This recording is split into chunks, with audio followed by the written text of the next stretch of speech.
અંકલેશ્વર તાલુકાના જૂના કાંસિયા અને માંડવા ગામના ખેડૂતો છેલ્લા 35 વર્ષથી એક અત્યંત વિકટ અને ગંભીર સમસ્યા સામે ઝઝૂમી રહ્યા છે. ઉપરવાસમાં પડેલા અતિ ભારે વરસાદને કારણે ચાલુ વર્ષે બીજી વાર અમરાવતી નદીના ધસમસતા પ્રવાહમાં ફરી એકવાર જમીન ધોવાણ શરૂ થતા સ્થાનિકોમાં ભારે રોષ વ્યાપી ગયો છે. ચાલુ સિઝનમાં બીજી વખત નદી બે કાંઠે વહેતા કાંઠા વિસ્તારના ખેડૂતોની ચિંતામાં મોટો વધારો થયો છે.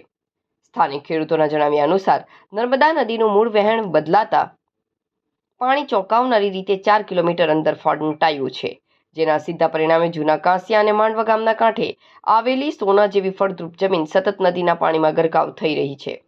વારંવાર થતા ધોવાણને કારણે અનેક ખેડૂતો પોતાની રોજીરોટી છીનવાઈ જવાની આરે આવીને ઊભા રહી ગયા છે.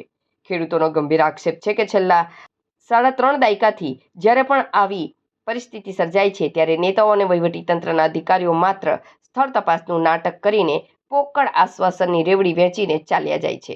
નક્કર કામગીરીના નામે દર વખતે મીંડું જ સાબિત થયું છે. હવે તંત્રના આવા વલણથી કંટાળીને જૂના કાંસિયાના ખેડૂતોએ પોતાના અસ્તિત્વ અને જમીન બચાવવા માટે આરપારની લડાઈ લડવાનું બ્યુગલ ફૂંકી લીધું છે.